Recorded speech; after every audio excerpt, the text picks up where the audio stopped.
So Here's What Happened is a proud member of the Bowaido podcast community. Hey guys, my name is Nisha, and I'm joined by my lovely co-host. Carolyn, And yay! welcome back from a semi-hiatus to So Here's What Happened. We are excited for y'all to be joining us once again. If y'all did not know, me and Carolyn were very busy after South by Southwest. I have been recovering from all the things in grad school. So we just needed a little break. But now we are back and we are ready to talk about all the things we have watched and read. Um, but yeah, Carolyn, you want to kick it off with your book? Book? I don't have Oh, any yes, I should have asked. Well, book. when I will kick it off with my book. I'm not writing anything for shame. Oh, no, I love that. This is what y'all come here for. Did y'all read anything? No. Next item. No, I'll talk. I have been reading things, mainly manga. Um, Talking about Blue Flag Volume 7. I've talked about this series since I started writing for it on the But Why the website. And y'all, it is coming to an end. I would love to have talked about Volume 8 to close um to really dive into everything, but I'm going to save that for the next episode because volume I do not have the rights. The embargo for volume 8 is not out yet, so I cannot speak on that. But um I'm just very excited that this series is coming to an end, even though it's kind of bittersweet. But for those who are not familiar with it, basically it is a young coming of age story about love and romance and being a teenager and not knowing to do with all your emotions. But a more professional insight into it is that Blue Flag is a romantic drama manga um, written and illustrated by Kaito. That is their pen name. Um, and it just follows these four friends actually, specifically two best friends, Taishi and Toma. When Taishi and Futaba start to fall in love and begin dating one another, they are completely unaware that each of their best friends are in love with them as well. That would be their same-sex best friends, so they're completely unaware that his best friend is in love with him and that her best friend is in love with her. And it's just, yep, I love quadrangle. And it's just, it sounds messy, but it's just like this very emotional coming of age story, and I love it so much. But volume 7, basically, after the previous volume, rumors spread like wildfire after Toma's shocking confession during the cultural festival is out. Taishi is left feeling confused and uncertain, while other people in their circle of friends are soon affected as well. Meanwhile, Toma's brother, Seiya, sits him down for a frank talk. All the thoughts and emotions everyone has kept hidden are finally coming to light, and relationships begin to change. So the confession was that Thomas shared this with a friend that he was in love with Taishi. The rumor got a rumor it got out and the person who was there at the time that heard it decided to fight him because of course homophobia. Um and I would like to say that Kaito does a really good job of tackling that in this series, especially when we think about back to when we were teenagers and how was, you know, same-sex relationships, like LGBTQ, like how was that talked about amongst our friends? Obviously, 15-year-olds back then did not have the words that we have now or like the knowledge to talk about that the way they should talk about it now. Um and it's sad and it's rough. There's some parts in this volume that's kind of like, oh, I don't like it, but it's like, no, because this is actually how a closed-minded 17-year-old teenage boy who doesn't understand why his best friend is gay would talk about to like his best friend being gay. And it's like it's frustrating because it's like I would bet that most people might have heard somebody they know talk like that before also, because like you could probably identify, maybe there was a kid in your class who talked that way about someone who was gay. It's like that's how teenagers talk. That's how teenagers would talk about it. I can't say for sure how teenagers talk about these things now because I'm not a teenager. I ain't been around children in forever. But I just think it's an important conversation, and I really applaud the mangaka for how they tackled it. And it's very, and like that's not, it's not a one-sided conversation, because then you also have other characters that are just like, you're too closed-minded, you don't know what you're talking about. And it's just like, no, this is definitely a conversation you feel like you've sat in high school and you've like heard people talking about, especially because like children are stupid. Sorry, I'm not calling children stupid, but I am calling teenagers dumb because your brains aren't fully developed. So when you are introduced to something that you think is wrong, which it's not wrong, but you believe it's wrong, you're going to have your own beliefs about it. And that's really at the core about what this series is about, is like how these children are forming like into their own people. They're having their own identity, finding their own selves, their own feelings, their own ideas, their own beliefs. And it's like, yeah, no, this is how the conversation would have gone in reality if we're talking about someone who doesn't understand or approve of this or accept his friend for being gay. And I applaud them for like writing it and putting it on paper, because I'm hopefully somebody saw it and it's like, yeah, this was a necessary conversation to have, like to have it acknowledged in the manga. Because not everyone's going to be as accepting of Toma, and he's aware of that. And then one last thing I'll mention, because I don't want to give too much away, because I do want people to go read it. You can read it on the Shonen Jump app. It literally costs $1.99 a month to read manga on the Shonen Jump app, and you get a massive library of manga. So go read it. The conversation that Toma gets to have with his brother finally in this volume is so rewarding. Even though the conversation is mostly one-sided, it's basically his brother's way of saying, I just want you to be happy and I want you to be yourself, and you're going to and his brother doesn't say it once. His brother doesn't mention anything about Toma's confession. He doesn't mention anything about what happened at school. His brother is basically just saying like, you're your own person, you're going to do this, you're going to do that, you're going to go off and you're going to face challenges and people are going to give you a hard time, but he's like, but I'll be here and I'll always love you. And it's like the way it's not a camera because it's a manga, but it's like the way that the focus of the panels will shift to everything else in the room except for Toma's face until like one moment, and it tells you everything you need to know about the emotions in the scene, because you see him tense up, you see his fist, you see him clenching, but it's like you'll see the sink and you'll see like water dripping from the sink, and then when you see his brother touch his shoulder, you know that Toma's crying.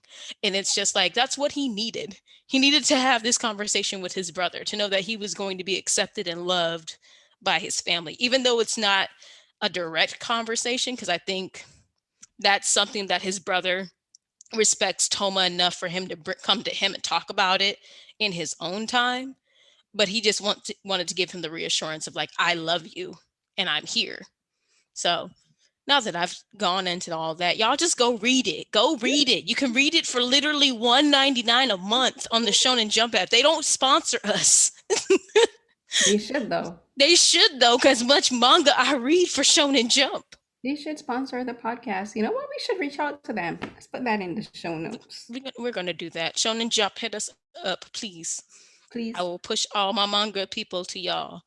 But yeah, so it's just emotional and it's good. And I think people like don't realize that like Shonen Jump has like a super big catalog for like different genres. It's not just like the shonen genre. Like there's romance, there's shoujo, there's thriller, there's mystery, like the stuff it's expansive. So there's a lot of stuff to read on there, but like I'm very impressed with this title, just given how like I think it's a great coming of age story about feelings and emotions and first loves. I don't want to say the words perfect until I get to talk about the volume 8, but I did give this volume a 5 out of 5. So, how many volumes is it in total? Is 8 the last volume? 8 is the last 8 volume. is the last volume. Yeah, you Yeah. gotta wait to see how it wraps up because they can throw you like a curveball, and you be like, you know what? Yeah, and I We mean, won't get up until this again, moment. the embargo will not allow me to say this because I have read it at this point and I have feelings. So y'all just gonna have to tune into the next episode to find Okay. out more about my feelings and or read the review. But that is it for me. We're gonna switch things up and save TV for last, but we're gonna go ahead and talk about movies that we watched. Um, and Carolyn, if you would like to do the honors up to introduce the subject. So the film we're going to talk about today, because Nisha and I both have the same film, and that will be Mortal Kombat. So You this gotta do the one, fighting voice though. huh? You gotta do the fighting I gotta voice do for. the fighting voice. Okay, then hold on. Let me find the fighting voice.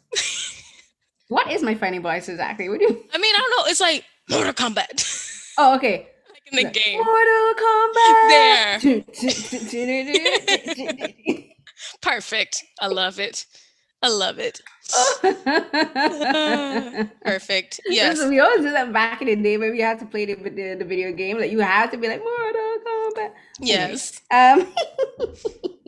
so this Love is it. the 2021 film. This is the adaptation of the game, and not the 19, and not the film from I think it was 1992, 1993, Yeah.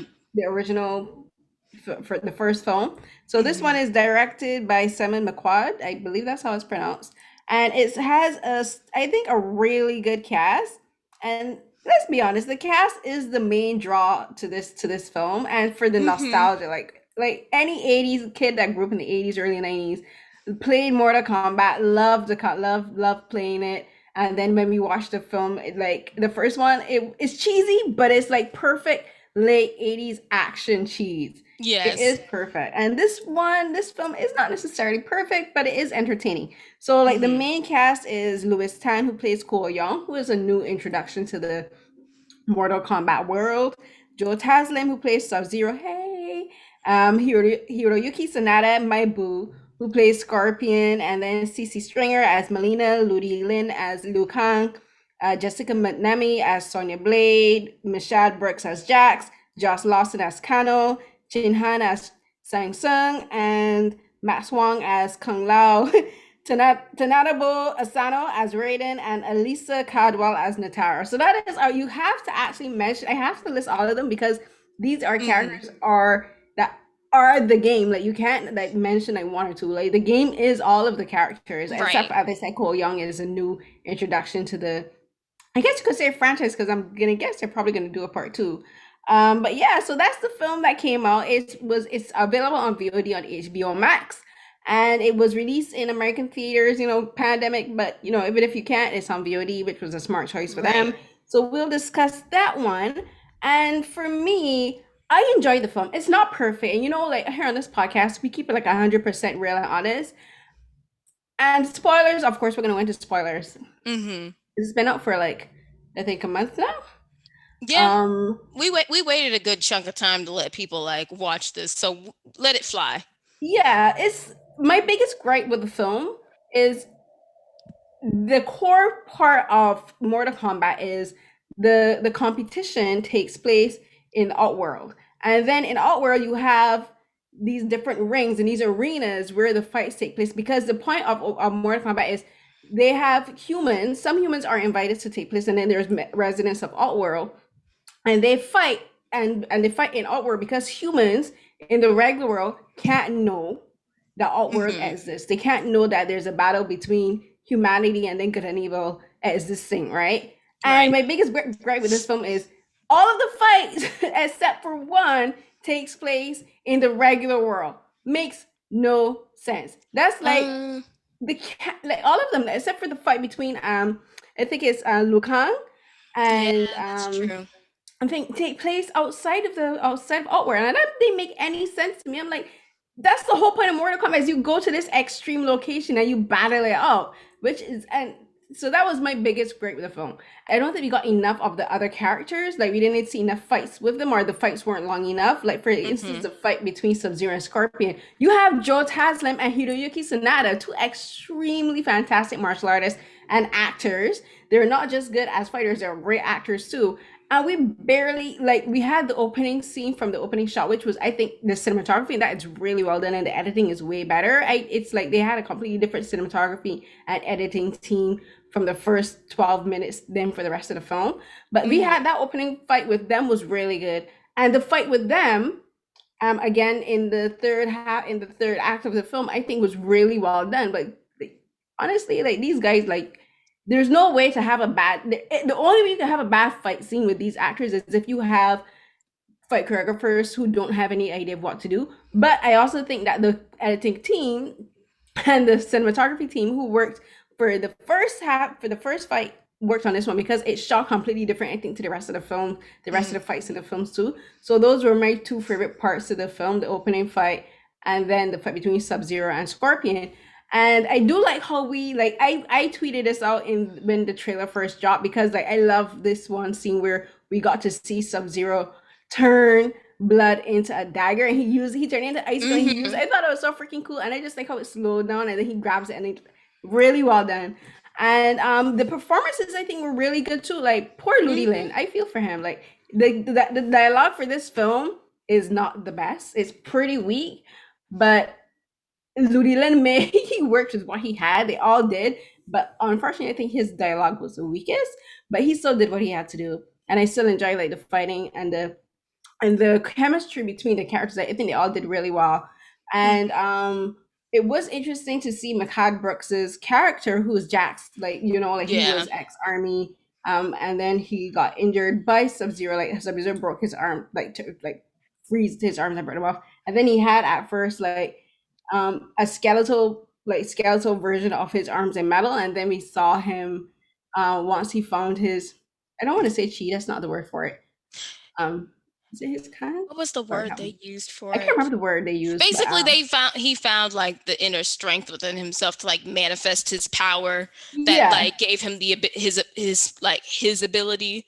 Because like that's what a lot like that's what the training they underwent to get.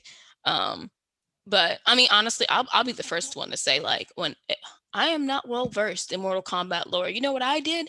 I played those games. I did not read any of the story as a child because I could not read. I was 4 years old. Well, I probably been what are you able to doing at read. 4 years old playing Mortal Kombat? Yeah, my uncles let me do it. Just My uncles was masterminding behind it. cool. I got to play Taken and Mortal Kombat. I was just like living my best life being babysat by them. That's the But reason why I but love kung fu movies. but it's and I like to get my gripes out of the way first. So like that's Right. my main gripes. And then there's other one like the CGI is again.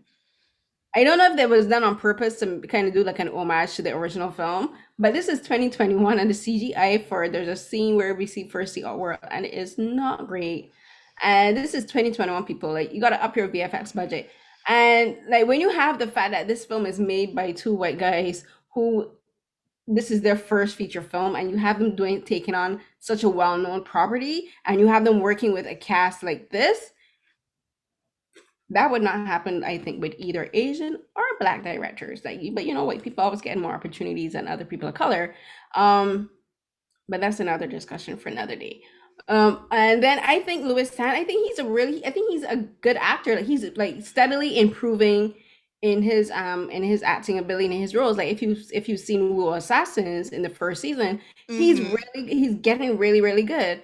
And then like his character, as I said, Cole is a new introduction. So like there is no we don't know anything about this character prior to this. So his introduction is he's a MMA fighter, and he has the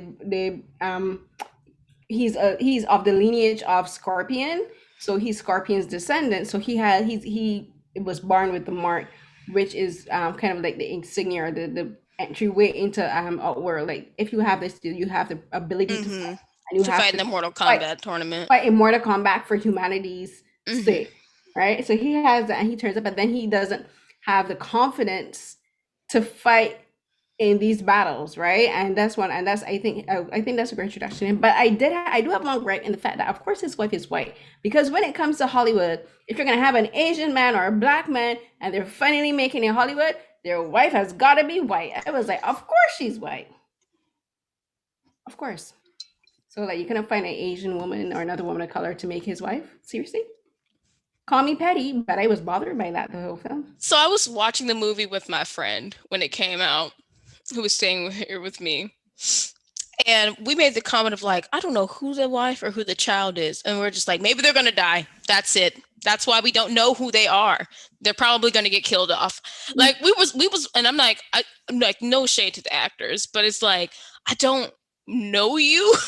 Don't really care about So you I either. assumed that y'all did not matter in this plot. Like y'all could have literally been left to the side and like, which y'all were left to the side and used as motivational pieces, which again, so like some of my stuff with this movie, for the people who complained about writing, like hardcore people who like was on Twitter upset about like there was no depth, there was no development, there was no this, and I'm just like, who came here expecting depth and Not me. development? I I like came there here to be for entertained, and I was. violence. But as I said, there are certain things that I will complain about, and it just has to do with the core point of Mortal Kombat in the fact of the fights are supposed to take place in a specific location for a specific reason. That's fine. The That's a writers took that valid. and threw it out the window, which makes no sense I because think then it's that's a not Mortal valid Kombat. point. I feel like that's a valid point to make. It's just like the people who were specifically upset about like we didn't have a character arc. We didn't have this and we didn't have that for this character. We didn't go anywhere with the story. I'm like,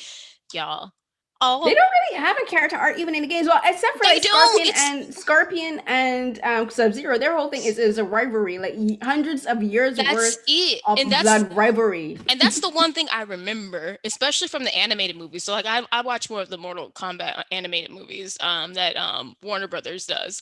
And I love those. Like they're Mm, great. And that's like the main thing I noticed, and I'm like, I'm glad to see y'all kept this up and did this and y'all kept this lore going and all this other stuff. But it's like I was just laughing because I'm like, y'all have to just let things be fun sometimes. Like it's this true. is literally an action movie. This is going for the grab of nostalgia and violence and gore. I came here for a bloody, graphic, violent movie And for even it wasn't even that escapism. graphic. I mean the blood. There were some pretty Well, when Milena was killed, there was blood. Then again, that scene didn't make any sense. they Like she did had a some hole of blown the through her, but I no, can but still see her the spinal column. no, there were not like so like when I say bloody and graphic, I'm not talking about I've seen worse when it comes to anime. Oh Don't yeah. trust me. When it, on the scale of like bloody and graphic and horrific things like I've seen in anime, this doesn't come close. But it's like there were a few shots where they did like the see through, so you could see the damage that they did to like the skeletons Yeah, or yeah. like the spines and stuff like that, and like the blood and like Jax's arm. So I would feel like people seeing that stuff as a like yeah, if you're not used to seeing blood, because some people will see action movies and they'll be like, No, I don't some know, people say the most violent action movie some people see is probably like maybe like a Fast and Furious film, and yeah, I'm they like, don't really have blood. Like you might see like blood on the right, clothes, but you don't see it like pouring out or anything right, like it's like a that. PG-13 like or PG not Yeah. even a PG-13 action film, which is like very different from this. This is it deserved an R. Yeah, but the thing Um, is, this isn't even the most R-rated action. Like, even if you like look oh, at it's not the previous films, like most. just take The Night Comes for Us with Joe Taslim. Like that's his lead film, and like Hmm. that film is graphic and gory as I all mean, get out. even Like what's the or one? any of the What's this? raid films or any like if you watch any Southeast Asian action film, like they get super gory. Like we like when Hmm. we I think when we think of graphic with regards to like Western films, we think lots of violence, like lots of shooting up, maybe stabbing and blowing up, I but mean, we people don't think see of like a Quentin lot of blood or Tarantino gore or of anything. like Kill Bill. Like that's probably one that's like a Western film that's got like Yeah. a lot of blood and graphicness. So like this, I would not put it on par with like some of the more graphic imagery. But my point was like when I came into this film, I'm like, I came for a violent video game based movie, and that's what they gave me. And I am Mhm. pleased with that in the fight scenes, in the violence, because I just sometimes you just want to turn your brain off. So people who are just like, why was there like people who are, I just feel like people who like are critics, but it's like it's clear that you're not familiar with this content, and that's fine. You can I do believe people are allowed to critique something that they're not familiar with. Like I don't believe in gatekeeping. So like you are able to have your own thoughts and feelings about Mm. something you watched. However, a quick Google would show you that Mortal Kombat don't got like there. I will actually change that. Like from the original game, the lore isn't that deep. No, it's not. It don't go that deep. Now, when you talk about all the games and the lore to now, it does go a bit deeper, but still, at the very end of the day, it's about fighting in a tournament to the death. Mortal Kombat. That's it. And I was here for all the cheesy moments when they would plug in the lines from the game where it's like, get over here. And I was like, yes, he Yeah. said it. He Like said you the have to, thing. like that's like their whole thing. Get over here. Or I loved it. fatality. Yes, Uh, flawless fatality. I was just like, good God, I love don't this. mind the only time that was actually used, it didn't make sense because I'm like, that was not a flawless victory. Mm-mm. It was But not. It was not flawless because you definitely probably almost died, sir. I'm like, that does not count as a flawless victory No. in any scenario, whether it's Mortal Kombat the game or in any other scenario. I'm like, No, that you is took not a any flawless damage. victory. It was not flawless. But no, I mean, I enjoyed it. It's a fun little it's a fun romp of a movie. If y'all want something to turn your brain off from and just enjoy it, why not? And I did enjoy like the backstory. I did like that we got the backstory of Scorpion in the first Mm. part of the movie, and like for quite a bit of time. Like I think it's the first 8 minutes or so. Like that's a good chunk of time. Yeah, it was about 12 minutes and they released it, Yeah. which is something that is extremely rare. Like you may get a film releasing like maybe 1 or 2 minutes or even 3 minutes. I think one of the longest ones before this was a sequence from that Christopher Nolan film, the one with the long take film, the army one. Dunkirk. Dunkirk. That Got it. one was they released. I remember it was in the cinema, and they released an extended trailer for it, which was like one entire sequence from it, and that was I would say before this Mortal Kombat one. That was the first time I've seen such an extended, such a long trailer for a film where they show like a full sequence from it. But Mhm. this one it was about 12 minutes, and it is busy, and it's really good. And I think it was a smart move on their part because it got more interest. Because like for me, if you're Mhm. a fan of Hiroyuki Sanada, or just of like uh of just like again like not only the Mortal Kombat thing but just action films like as I said that sequence was really well shot and well lit and edited and directed, Mhm. and so I think it was a really smart move on their part to release that. And I had said this on HBO Max, but I think it's also on Prime Video because that's how I watched it because my sister rented it on Prime Video because I did not get a screener. Right. But yeah, but overall it's not perfect. Like there's like it has some things I think needed working on, like the VFX and the, yeah, they needed to work on the VFX a little bit. But as Nisha said, it's like you're not going there for a deep storyline. You're not going there for a major character arc. You're going for It's for not the getting an characters, Oscar. for the fighting, and for the actors. Because Right. again, I was there for Hiroyuki Sanada, Louis Tan, and Joe Taslim. They were my main Mhm. draws, and I was happy with what I got. Exactly. Like that's it. Like when people want to complain about certain like films nowadays, I'd be like, were you expecting it to get an Oscar? I know, right? This I'm is just not like, James okay. Bond. This is But anyways, then let's move on to our last section, TV. Mhm. So we have decided to allot this time to talk about Falcon and Winter Soldier. Um, it is now concluded, so nobody can yell at us about spoilers. Like, I swear to God, if you have not watched it at this point, you only have yourself to blame. I don't believe in spoilers for people who don't even have Disney Plus because if you weren't going to watch it, if you didn't have access to watch it, I don't know how you were going to watch it, but it's not my fault. And Mhm. I'm giving you a warning. We are talking about spoilers. So, anyways, yeah. You ready to talk about it? Yes, I am. So, Okay. Yes, go for it. So, Falcon and the Winter Soldier is the second TV installment of the MCU franchise on Disney Plus. The first was WandaVision, and now we have Falcon and the Winter Soldier. So we know, as from the films, 22 films, we should know these characters by now. The lead Mm-hmm. character is Captain America. otherwise known as Sam. Why am I drawing a name? Wilson. No. Sam Wilson? Sam Wilson. Wilson. Yes. I don't That's know. I'm right. here I looking can't at the thing, it but it's came not so showing quick like his off my last full tongue name. and I was just like doubting myself. I'm like, oh no, it's Sam Wilson. I was doubting myself. I was like, am I wrong? But yeah, No. so Sam Wilson, otherwise known as Falcon. AKA the Black Falcon. AKA my Black Falcon. brain, y'all. My brain. Yeah. So it's about him. And then the second lead character is Bucky Barnes, otherwise known as Winter Soldier, played by Sebastian Stan. And then we were introduced to a whole new crop of characters, the Hmm. members of the Flag Smashers, and they're led by Carly Morgenthau, played by Erin Kellyman, who was also in Star Wars, the last one, Mm. The Mandalorian. not the Mandalorian, not the show, the film. Oh, the film. Oh, girl. You see how long it's been? My first thought went to the Girl, Mandalorian. that was Ooh.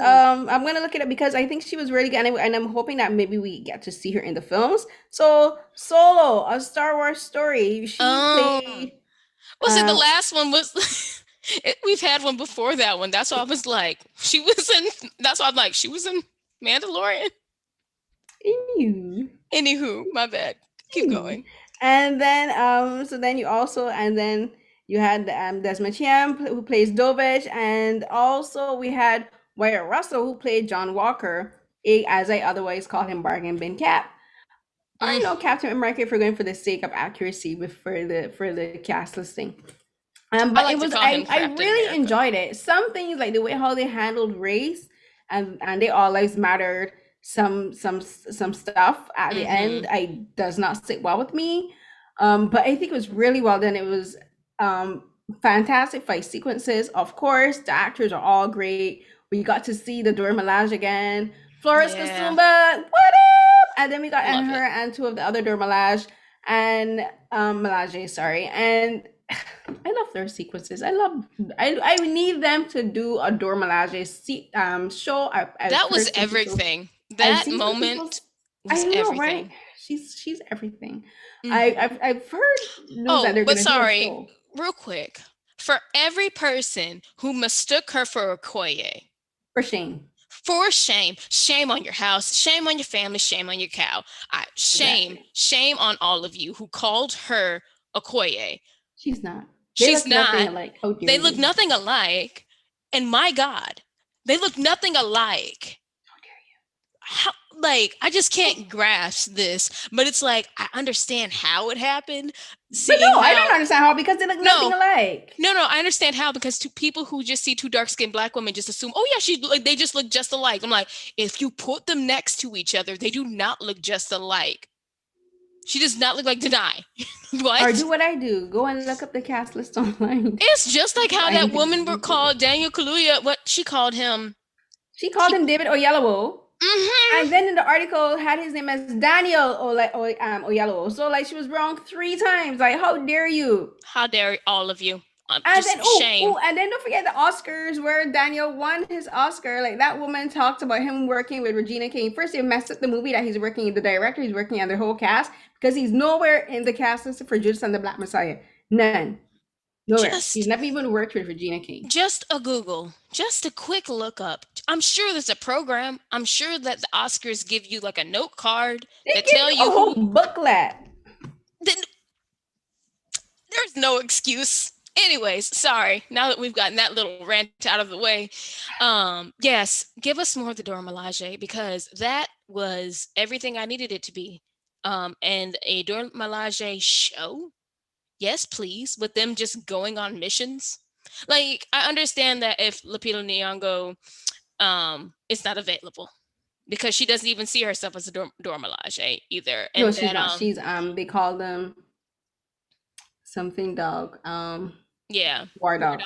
dogs. She's a war dog. So like I understand if like the movie regulars are like her and a few other people will not be available, but at the same time, There's a whole bunch of supporting there's a actresses whole who bunch and played there's the an Dora Milaje. Like bring opportunity. all of them back.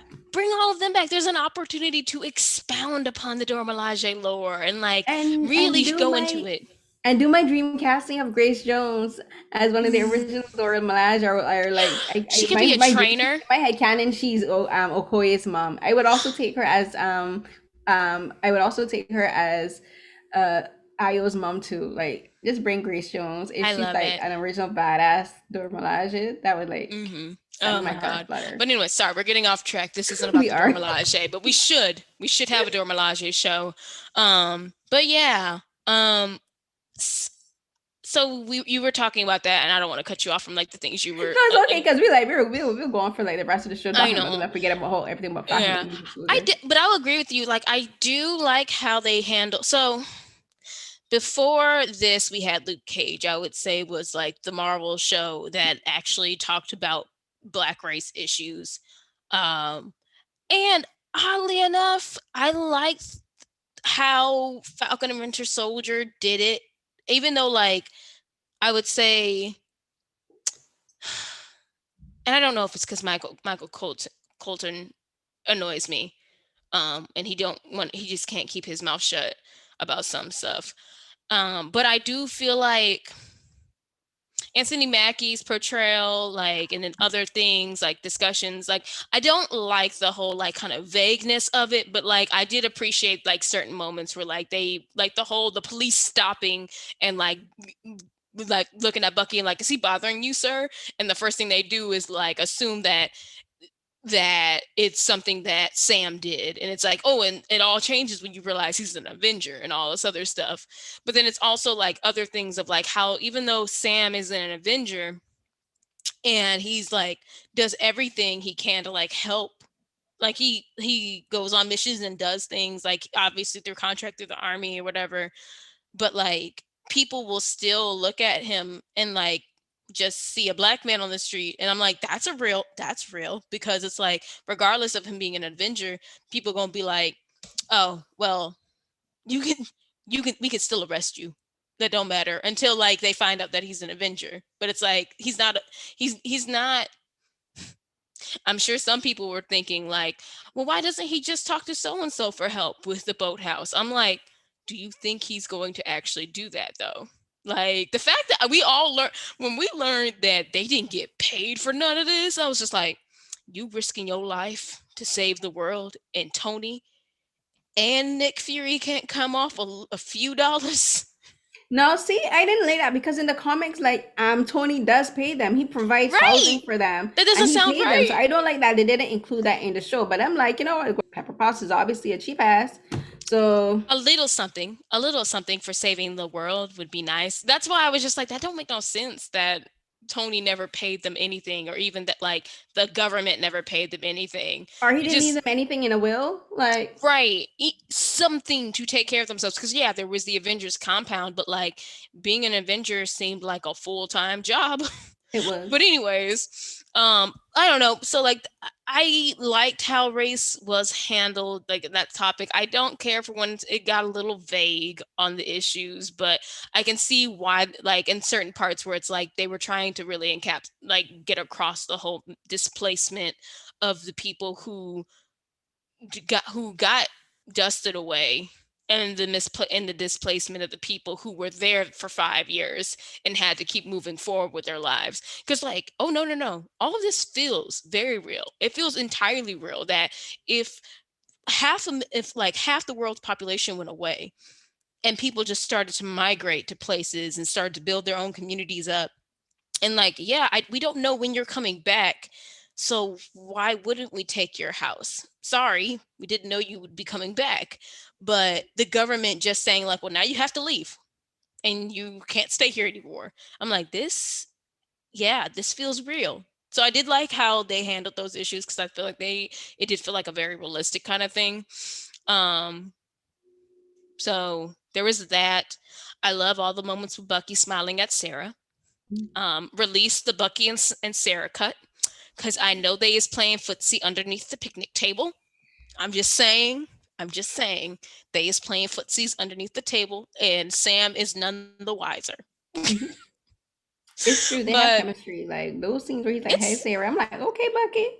I'm like, okay, Bucky, look at Bucky Bucky's smiling all naturally. But speaking of Bucky, I like that this series really gave us something though for like both of them. Mm, Um, we have Sam's character arc and his journey and his like own thing of like, and it needed to be said. Like I feel like a lot of people hated that conversation with Bucky and Sam when Bucky's like, I'm sorry, I don't think me or Steve truly understood what it meant for a black man to become Captain America and how yeah. that would impact you and like what that could mean. And it's basically saying like, hmm, I didn't take enough into account of your race and how this country has treated you, but But also how this country may respond to you becoming Captain America. And like that's like something that obviously they come from a different time, but it's also like Sam had to like go through the process of like feeling like, will they accept me? Should I do it? Like the whole conversation he has with Isaiah Bradley, I love that because it's like, yeah, no, let's not forget how this country mistreated black soldiers. but I'll tell you why that conversation on the part of Sam was disingenuous of the writers, because we have Bucky acknowledging that Sam as a black character, as a black Captain America means something different to a white man, which Hmm. is true. But then you have Sam at the end basically saying all lives matter, and basically almost ignoring everything that Isaiah said, because what Isaiah said is correct. Because Isaiah was like, you're a black man. Forget the whole Captain America thing. You are a black man in the army. Sam knows what it was like in the army as a Hmm. black man, and the show does not address that, which I think it's a huge error, because you're gonna talk about Captain America, but you're not gonna talk about the reason. We know that he would have faced systemic racism and systematic racism within the army itself. We got a taste of that from the character of John Walker. You know that he would have been a bigot, right? Because that started to come through. Once that started to come through when once we got to see more of his character, and we know that the American military is extremely bigoted and racist towards black people. For goodness sakes, they had rules about black women and their hair and that kind of stuff. So when you have, and then you have Isaiah Washington saying he was locked up for 30 years for doing the exact same thing that Steve did, and Sam doesn't even really, if you look at it, doesn't even really acknowledge it. He's basically telling Isaiah, oh, things are different now. Really? You were just stopped by the police outside. What things are different? And then Right. Sam's acting like he himself doesn't understand what Isaiah's talking about, which I thought was excuse me? I That feel doesn't make like sense. I feel like that, and that's the thing. Like there's parts where I like the scene with Bucky like acknowledges that him and Steve like, oh no, we didn't see. Like we didn't understand. Like cuz yeah, you didn't understand. But then it's also like there's definitely even this like you said, um Sam has a come to Jesus moment with himself basically. Um and realize it, like, which feels weird almost in a way, like frustrating to me when he's like, why doesn't anyone know about Isaiah? I'm like, well, Sam, I'm not shocked that anyone doesn't know about Isaiah, but like maybe you, but like, and it's possibly because Sam could personally, I think it's because how Sam is on in himself. Like there's like this personal like war. There's him as a soldier, there's him also being a black man, but it's like, bruh, why do you think he went to jail? Like, why do you think he was arrested? Like, it's not that shocking that Isaiah was like treated that way. It's not shocking to people who are aware of how black soldiers were treated. And it's kind of like, so I do agree with you. It's frustrating that Sam doesn't get it. Um, when Isaiah is telling him everything. Cause I'm like, you should have already known what it meant for Isaiah to be like to have all the powers that Captain America have and to not have the rights that he doesn't have. Yeah, and that's how that what to me was the weakest part of the show, where where you can tell the writers were like, we want to talk about race, but we don't really want to talk about race, right? And then at the end, as I said, they basically all lives matter, the whole situation. And then we're basically saying that while the flag smashers, they, yes, they were violent, but what they were saying wasn't wrong, because America is a colonialist settler state. We know this. They're colonizers. Mm-hmm. So when you have, again, have Sam acting like he didn't really understand that whole aspect of what Kira what she was saying to him, that also didn't make sense to me. I'm like, how do you not get where she's coming from? You're a black man. Your people were enslaved by colonizers. Your black people were pushed out of their homes. Hmm. You had you had massacres. You had oh my goodness, like, help me, the town that was bombed, and it happened to more than one town, by the way. Yeah, Um I know you're talking about the massacre. it was that, my mind is drawing a complete blank. But you everyone knows what I'm talking about. So like, There's plenty Sam of is acting. history. So when you have, and then it seems to me like the writers didn't know how to deal with that aspect of the character, especially when they were making that such an integral part of his um of his storyline. Like, you start to see more about Bucky and more about Zemo than about Sam, right? And then I the whole message, and then again, like, it really bugs me how that whole storyline is wrapped, where you have he's these politicians who are the ones leaving these people, like hundreds of thousands of people, to fend for themselves, Hmm.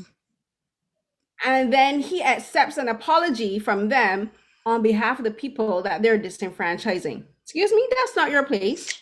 So I guess this is like my feeling about Sam, because I've always felt this way about him until we actually got any, like, until he got agency. I'll just say that, because I guess this show does give him at least a little bit more agency than what we've seen from him. And that's what a lot of these, like, it's done in WandaVision, it's done here. Like, we're getting actual depth and development of these characters, and we're seeing more of their agency Mm. as who they are individually out of these movies. I'm not gonna lie, Sam in this show, in the MCU, has kind of given me this attitude of, Republican black man. not Republican black man, because He vote that's Republican. not not quite there, not quite there. He's not there. He's definitely a pull yourself up by the bootstraps. I was in the Yes. army, I served, I'm respected as a soldier, and this and that. But it's like he's at least somewhat aware of the issues, but it's like to enough to say that, like, hey, this is how I'm seen as a black man. I'm like, yes, Sam. Yes, that is how you are seen, and that is an issue. But the fact that because you're right, it does kind of get pointed out where it's like, why, Sam, do you think that Isaiah would not receive the same respect that Steve got?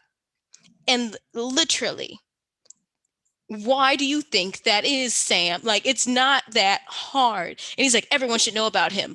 I'm like, bruh, my father fought, not father, my daddy is not that old. My grandfather fought in Vietnam. My other grandfather fought in World War II. They came home and they still dealt with the same shit that was there Yes. when they left. They dealt with the shit when they was fighting for their lives and fighting for people over there. Fighting in wars that they shouldn't have been in fighting for in the first place. So it's like, Sam, how can you think because Steve had this experience, Steve was respected as a hero, that America was going to treat Isaiah that way and receive him that way? No. They saw they saw a hero in Steve. They saw a weapon in Isaiah. They Mm-hmm. didn't treat Steve like a weapon. They treated him as a hero. They treated Isaiah as a weapon, as an experiment, as a lab rat. And then as soon as he decided to act on his own accord, they locked him up. And then again, Sam not understanding why Isaiah wouldn't want to be found. The Yes. man just told you what happened to him, and you still don't understand why he would not want to be found. And then, like, to me, you can tell that that character, in as it is in MC, was written by white men, because like, even like his interaction with the black kids outside Isaiah's home, where Hmm. the black kid was like, he called him Black Falcon, I think, and he got offended that the little boy called him Black Falcon. I'm like, ain't you black, fool? You're a black man. Like, there's nothing wrong with the black kid calling you Think Black it's Falcon. more Like, so.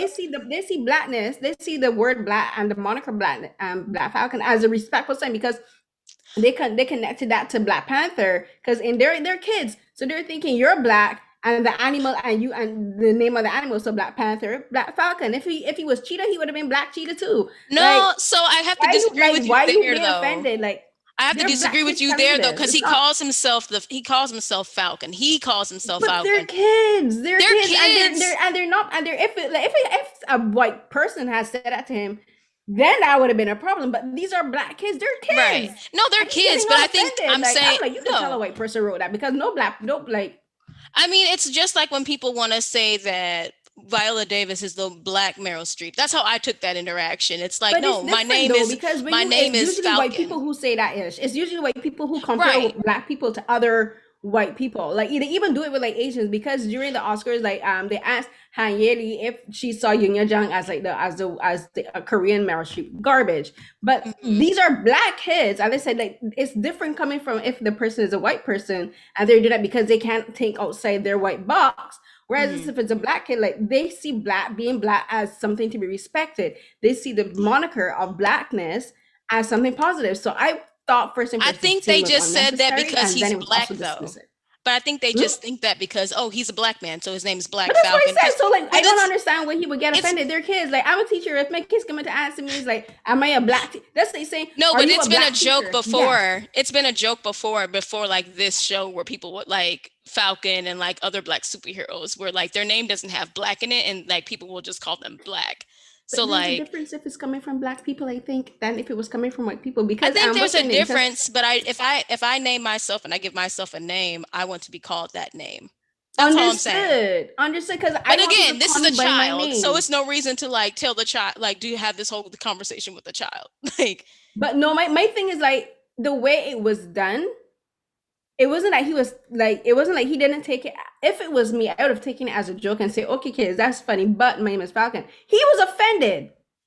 That's the difference. If he wasn't offended right. and he corrected them, but he was. That's like if my kids at school come and say, "Oh, you're a black teacher." I'm like, "Yeah, I'm a black teacher," but you can also just call me Miss Hines, or you can just call me teacher. You don't need to put blackness in front. But I wouldn't be offended at it because these are kids and they don't know better, right? But like, this is a grown man. I get like, anywho, I'd be digress and I could go on about this because like that Hmm. character, like if he's just on the cusp of being a hotep. I mean, I won't even go. He's just like it's hard because that's like I almost need a scale because he's really that respectability politics. That's what it is. Yes, That's the word. He gives me respectability politics. He gives me I'm respectful towards you, so you will be respectful towards me, and I will like.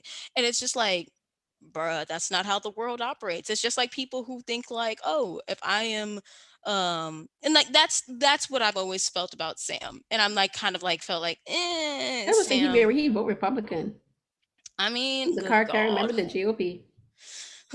This is why I feel like he's better in the comics and I might just like read it in comics. Like I just feel like he gives me respectability politics, which I do not like.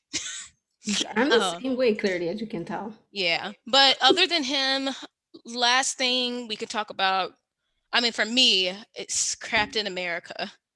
Um, Crap. What or you I call him, mean, like crap? other I call him Captain America because I don't like that man. I don't know him. He don't belong in that He suit. awful. How dare the government literally take what Sam donated in a museum and give it to him without telling Sam? But I'm not shocked because it's the government. Exactly. It's So, American government. That's what they do. like, so we're not shocked there. But like, yeah, he's just annoying. But I mean, like, I applaud the actor for doing a good job of being an annoying ass white man so much that people were just like, we hate you in real life too. Took it a bit too far though.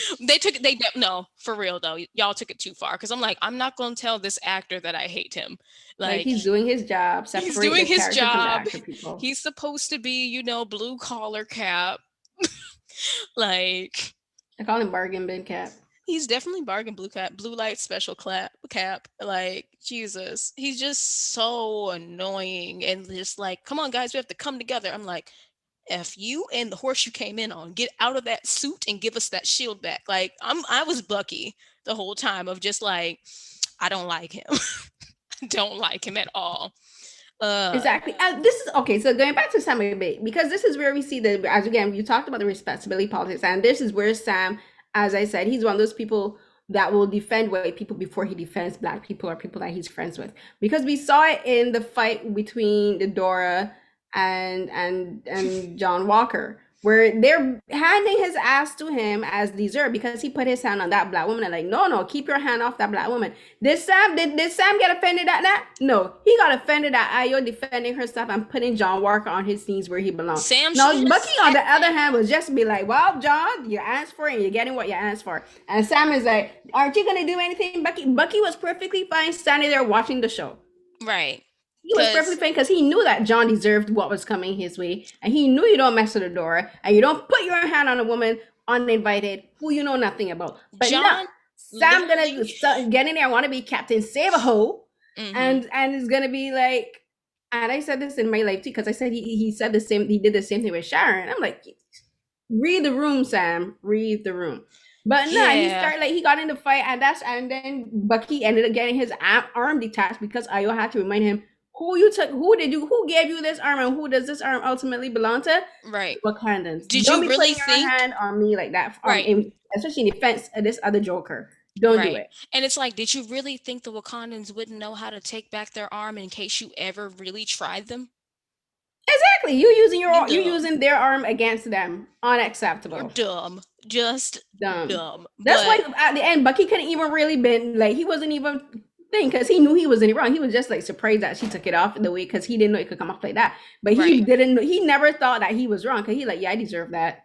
Yeah. I mean, Bucky, no. Bucky, at least I feel like, because therapy, look what therapy can do for people. I know, right? I He's love it grown so for, much. he's grown so much. He not out here trying to kill nobody. He just That time in Wakanda, he did need to him go wonders. back. He need to go back. But yeah, I like a lot of Bucky's growth, like him on this road to retribution and like owning everything he did, even though like for all the people that still want to call Bucky a villain and all like and still like want to like villainize him, I'm just like, again, there's a thing called agency, and Mhm. Bucky did not have agency for a large part of his life. So it's not fair to call him a villain and to like, but the whole point is that Bucky still feels like he is not, his slate is not wiped clean, that Mm. he's not, that he is still responsible for those deaths because they came from his hand. And that sucks because it's like he's never going to be able to let that go. He's letting that go by making them right, but it's at the same time that people like,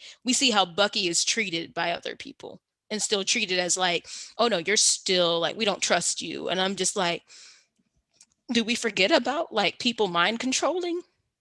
Exactly. And that was one of my other my problem with regards to the writing for Bucky and the fact it's good that he's getting therapy, but as I saw it was something that I noted and then I saw a thread by someone who is a therapist and what was bothering me, she confirmed in that I don't know who they consulted for the therapy sessions, but whoever, if they did actually consult a therapist or a psychologist, Hmm. it was not done right because what we saw is not how a therapy session should happen. One is that's what we saw her do with violating his privacy and his confidentiality as a patient. Two, then she had him making amends for actions that he literally was not responsible for, was wrong because he is not like, it's not like he was an addict who, or like an alcoholic or a drug addict who is making amends Hmm. to people they hurt while under drug addiction, but knowing what they did wrong. He had no, he was brainwashed. He had no control over his actions Right. whatsoever. He partially wasn't even aware of a lot of the things that he did. He only found out a lot of the actions that he did afterwards when he read like the records and stuff like that. And then when Hmm. he the stuff that he was aware of, he was only aware of it is like as like someone who's like in the back seat watching someone else drive.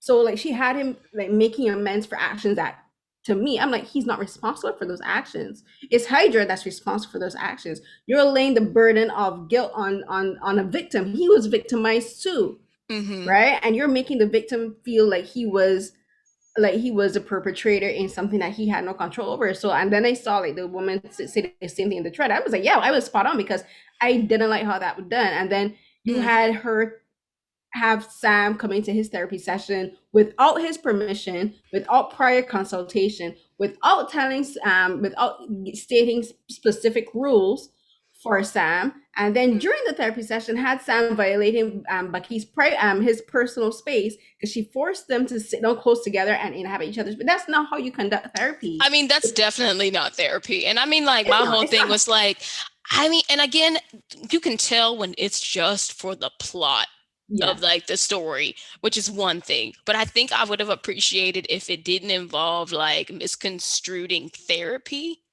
in that place in order to move the plot along, like the whole retribution thing and him seeking out his own, like carrying out his own justice in his own way.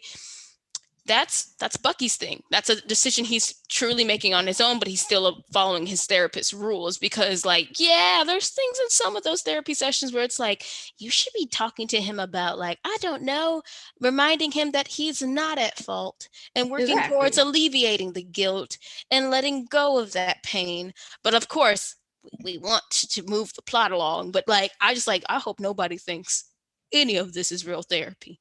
Yeah, because I know, Please, like, I please, saw people saying, please. "Oh, it's just a show." Is I'm like, no. When you're doing certain things in a show, you have to be careful of the type of messaging that you're sending, right? Because if you're gonna talk, as again I said, if you're gonna talk about things like racism and that kind of stuff, and then if you're gonna talk about therapy, you gotta be like have them based on some foundation of reality. This show is Mm-hmm. supposed to be set in reality. These are, you know what I mean? It's not like Star Trek Right. where we know it's literally all fiction because like space travel to that extent does not exist. But There's they're set supposed the to way be how a it's certain level of grounding. of reality, right? We're supposed to be able to buy into this. So if you're going to have a therapy session with someone who's suffering with severe post-traumatic stress disorder, you gotta do it right, right? At least get the basics right, like respecting the mass personal space. If you have a client, if you have a patient telling you he's feeling uncomfortable, your job as a therapist is to make him comfortable. Ask him why he's feeling uncomfortable, not breaking his boundaries like she did, dismissing his concerns. Like, and she basically bullied him into like confessing to things that he wasn't comfortable and ready to confess or talk about in the moment. I'm like, that's not a therapy session. What the heck is this? They might as well Hmm. have thrown that whole plot outside the window and forget about it. What was the point of it? Because it didn't help Bucky at Yeah. all. It was That's supposed to honestly for plot serves we no purpose to the plot. as we know, conflict, drama, tension. That's it. It could have been But done it's just differently. like, yeah, I think it could have been done differently. Like honestly, without therapy, maybe those conversations could have came about, like him like confessing to Sam like in his own time. Maybe his Or even therapist could have been like, have more flashback scenes of him talking to Io, because we got like in the beginning we saw Io telling, like, helping him, like unlocking his memories and mm-hmm, like talking him through it, and is like, you're free, Bucky. We which could is have had better. scenes of their friendship, because they think they do have a genuine friendship and want to Mm-hmm, respect. And so he kind of broke it, but it's like it's mending, because at the end, like him returning, him taking Zemo to her, I think was an apology not only to her but also to the Wakanda people, and a way to mend their fences. So I mm-hmm. wish that instead of those ridiculous therapy sessions, we had more scenes of him and Io and them and their friendship, and her talking to him, because she's a soldier too, right? So she could speak to him as a soldier and help him with that. And because that whole therapy thing was pointless then, sir. Yeah. I just yeah. I mean, there's definitely things that can totally be improved upon. I'm curious to see. I'm assuming we're not getting a second season. I mean, because things are going to lead into the the MCU as we saw how things are getting set up. But who knows? Maybe there will be a second season. I'm not holding my breath for there to be a new season next year. No, Um, not anytime soon, because they've right. announced their slate up until I think early 2023, and they haven't said anything about Yeah. they're going forward with other shows like the Loki And it show. feels fine as a short run series. Like I really do like this new format that Marvel is exploring with these series to give these characters more art, like an actual arc, agency, depths, build upon them, because like before WandaVision, before Falcon and Winter Soldier, if you told me like or asked me like what's Sam's sister's name? I'm like, man, I I have don't no know nothing idea. about them. We have no idea about Sam's family because Sam is a side character in the MCU. But now it's like this is actually a way to build them up to be more than that in these plots which does a lot of the legwork for the films, I think. And I'm excited to see like, okay, we know who the power broker is now. So But I always do with What does Sharon. I'm like, I don't trust her from the I beginning. mean, I got very suspicious after that one episode, and then she was talking to her driver a certain way, and I was just like, yeah, yeah. Yeah, because like Sam believed her story about her being running from the government, and I'm like, It don't does that she look don't like she's struggling to you, Sam? Really? As again, he wanted to play Captain Save a Hole because Bucky and Zemo were like, yeah, nah, she lying. But She's Sam, he bought into it fine. completely. He's like, She's oh, we'll help literally you. I'm like, you can't even get a loan at the bank. How are you gonna help her? I mean, you I don't know. Help your family first, Sam. Help your own family first. Help your own family first. That is honestly it right there. But yeah, Sam just I was dead with that one because I was just like, Sam, she is doing just fine here. I mean, she can't go back to the US, which at the same time, I mean, I do like how the show shines a light on like how other people were affected by the snap and also the fallout from Civil War. But at the same time, I'm just like, was the US government really bugging you that hard over the last 5 years, They ain't Sharon? checking for her. They wasn't checking for you. You a You spy. just You work won. for the CIA. You could have came back in there anytime you wanted to. That's why I didn't believe none of it. I'm like, were they really checking for you that hard, ma'am? In the middle of the snap, your boss from the Hmm. CIA probably went missing. That would have been a perfect time to infiltrate. But she saw an opportunity where there was an opportunity. So we shall see what's going to happen with the power broker and her, and now all of this nonsense that is getting stirred up. I'm just like, I'm ready for the next film, which not Black Widow because I'm still frustrated. Isn't the next one Ant-Man film? I'm Oh, is it? Please let it be where I something.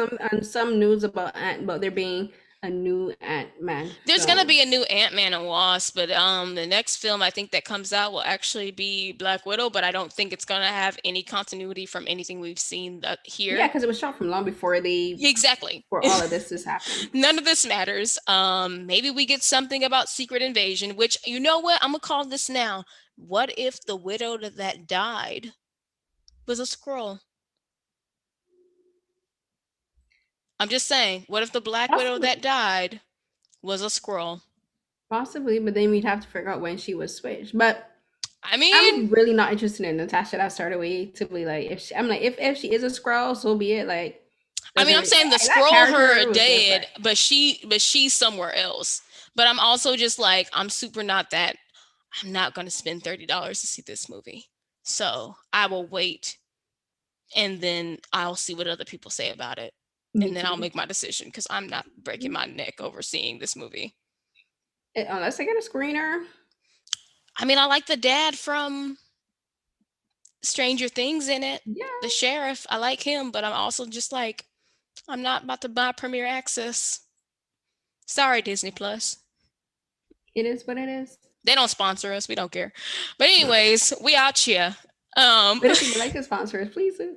if you would like to sponsor us, you can. Even though I just said I But I don't won't change care. our opinions about things. I really like to keep It things won't. really brutally honest every time. Yeah, no, that's what you get with us. You get two black women who love to talk about all the things they watch and read. But with that, any other final thoughts? Um, about Falcon and the Winter Soldier. Yeah, I feel like we Uh, covered a full breadth of it. Or oh, we um, didn't talk about Carly. I really liked her character, and I think she was really strong. I think she was well written. But I think we could have had a bit more. We didn't get to know anything about her life before the snap, where like Yeah. she never really discussed like who and what she lost. Like I would have liked to have like a moment where we got to know like if she talked about her family or her Mhm. friends, or even for any of the other flag smashers, like Desmond's character, like if he had gotten to like if he had said, I lost my wife, I lost my kids, I lost my dog, something, but we never really got to know anything Mhm. about them apart from who they were as flag smashers and their ideology in that. Um, Yeah. and then I think there was an interesting aspect where Zemo like basically Zemo was like, you're a supremacist because you're using your power to try to suppress, to try to take power and do and get your message across, which I think is interesting, and that he compared the Avengers to supremacists too. I'm like, yeah, they are, because Mhm. they go into other people's country, whether they want them there or not, and do whatever they want, trash buildings, kill people, and then walk exit like nothing happened. Like we saw that happen in Africa, in South Africa, right? We saw that happen. I mean, it happened to Baron, like Zemo's home, his Like the country, entire his country was family. decimated, Right. He and lost his like entire yeah, family because of them. Well, Ultron and them, which exactly. Like he was like, yeah, Tony. you guys are supremacists, which is true.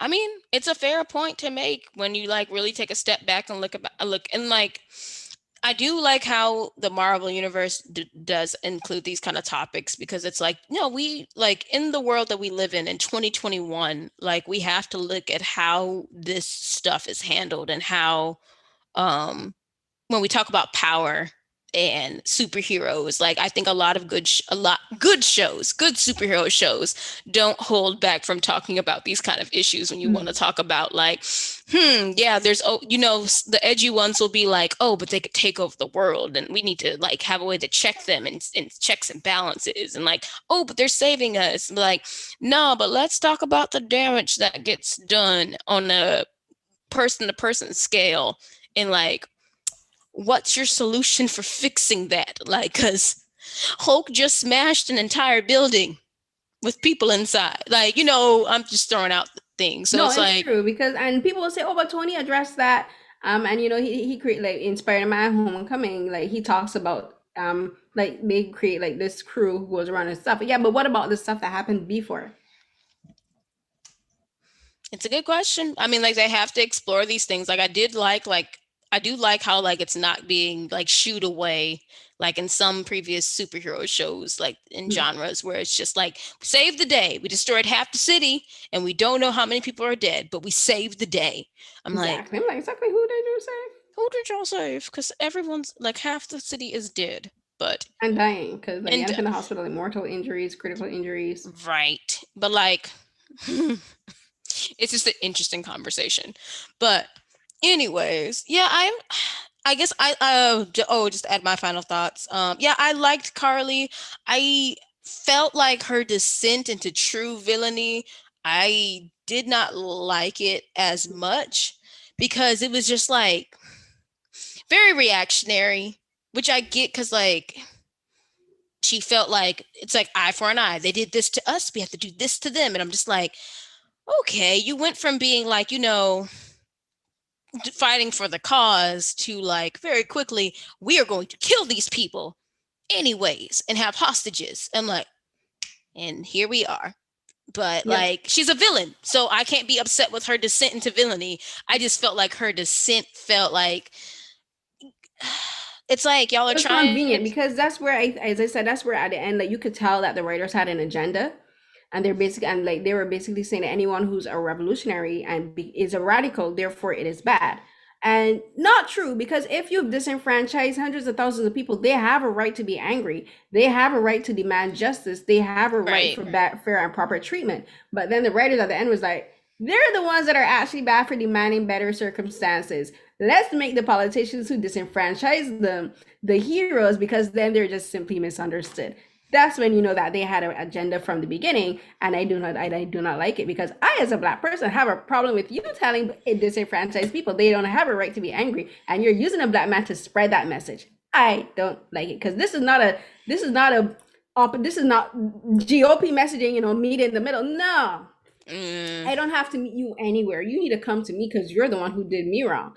Right. And that's the yeah. message they're sending. Like, reach out to the people who hurt you. That is not how this works. No, I'm gonna be angry. I'm not, I'm going I want to be angry and I want you to fix the problems that y'all caused. That's it. I'm allowed to feel Exactly. that. And they made her Carly into a villain for wanting that. Hmm. I And mean, I did not like that because what she was saying at the beginning was right and she had a purpose. And then all of a sudden she the made this same, complete turn. yeah. And that was like, Because I mean, like, I understood from the beginning that she was going to be the villain. I just felt like the descent into true villainy felt like, yeah, but it even the convenient. cause, why her cause should be considered a villainous cause. Like, that Yeah, is, because again, it's my not brain so missing much too. it's not like her cause is villainous. It was just like how they were going about it with like robbery. Yes, wrong. Villain. Wrong, of That's course. wrong. Punishable crime. Stealing things, also wrong. Like Mhm. things like that, wrong. It's when she started to like, I'm gonna burn people alive in this building. I'm like, Which is, God and again, as dang I it. said, like when that came out of nowhere, That like that's the problem. It came out of nowhere. Like I'm not surprised with her. She's the villain. She's supposed to do villainous things. I just felt like that motivation just was like a switch, and it stemmed from like her feeling betrayed by Sam in yeah, that whole and why did she feel from betrayed John and sad? Walker. Because John Walker came in Exactly, and and killed ruined one the of her. whole That's plan. right. And That's then right. He killed at the them. end they tried to rehab him. Ugh, no, I This don't man who care. beheaded sorry, because if you didn't know, he beheaded that flag smasher because he used his shield to chop his head off people. Right. He beheaded that man in public, and at the end, they're trying to make him buddies with Buddy by cracking this lame ass joke. Like I'm like, yeah, no, this No. man is a murderer who killed an unarmed man in front of Who hundreds of people. It was was recorded, giving spread around the himself web. up? But because he's a white man, he's not really Do you like he's know not a when villain he too. said Like he's a psycho. "Do you know who I am?" And I'm like, being Captain America doesn't get you respect that you think it does, because you don't just You get didn't earn respect for it. putting on a mask. You didn't earn it. You didn't And the earn thing being is, like, oh, Captain they'd be like, oh, America. but I was an American soldier. And what did you do? You went into other people's countries, killing and harming them, Being dropping a bombs soldier on does them. not They get don't you. see you as a hero. Only Americans see American soldiers as heroes. Okay, to the rest of the world, you guys are imperialists and invaders. And with that, I think that brings us to a close. I just feel like that's the perfect. Uh, Not a bit political there, but a this little. is I how we mean, it's do. a little political, a little bit of a political show. It So, is.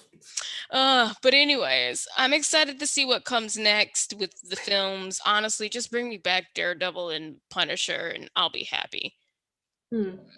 Yeah, just those two.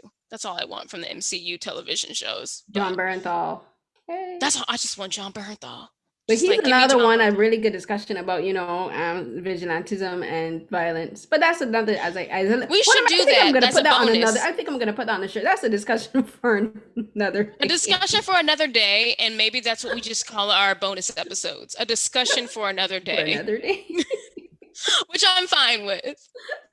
But yeah, with that, y'all can find me at Nisha Plays. That's NEYSHAPLAYS. That's on Instagram and Twitter. Follow me for, cosplay content, also for manga reviews, anime, all the other things. I feel like, oh yeah, I'm done with grad school for the year. So I'm going to enjoy watching and reading more things and cosplaying more now that I can turn my brain off a little bit. So, yay. What about you, Carolyn? Where can the people find you? You can find me on Twitter and Instagram at the hashtag carries at carriescnh12. That's CARIECNH12. And you can go to my new YouTube channel. It's under my name, Carolyn Hines, or you can search for Beyond the Romance on YouTube. And it's my new channel where I continue to talk about my Asian dramas. So it's not just Korean, where we go beyond the romance of these dramas to get into all the good stuff, the bad, and all the fun stuff like the fashion and cinematography and that kind of stuff. And I've been also uploading interviews that I've been doing with the African American Film Critics Association. Like recently, we've done interviews with Uza Aduba for In Treatment. We've spoken to the cast of Delilah. We've done interview with Radu Peck for his interview his documentary series Exterminate the Brutes, as well as the lead female actresses in Godfather of Harlem starring Forest Whitaker. So you can find those on the AFCA channel, and you can find my segments with those. And also we spoke to the ladies of Black Lady Sketch Show for about season 2, which was hilarious. You Yay! can find those on my YouTube channel as well, and the full interviews on the AFCA YouTube channel and also on the AFCA site. I'll link those down below. And we've recently started a YouTube integration of the podcast. So if you're listening to the podcast, there should be a link for the YouTube channel where it'll lead you to YouTube. We don't have video for some of the older ones, but this one will be a video. If you're watching it, of course, it's video, and it will be on the YouTube channel. So now we'll be providing our hilarious voices and opinions, as well as our pretty beautiful faces on YouTube, so you can watch us while we discuss these things. So we hope you enjoy these. You can contact us via Twitter, Instagram, or email. All that information will be down in the description box down below. Like and subscribe to both my channel and this, please. I need the subscribers so I can start monetizing stuff. I'm being honest, people. Times are hard. Um, Pay her. Pay her. and you can read more of mine and Nisha's reviews on the butwhythepodcast.com site, as well as her other podcast that she does with EIC Kate Sanchez. That is Did You Have To? As well as she does a couple other podcasts with the other EIC Matt.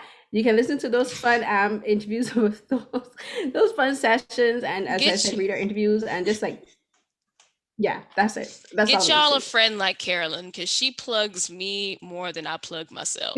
But yes, all that and more. Thanks y'all for coming back to listening to us. We will talk to y'all next time for the next batch of stuff that we watched and read. Bye. Bye.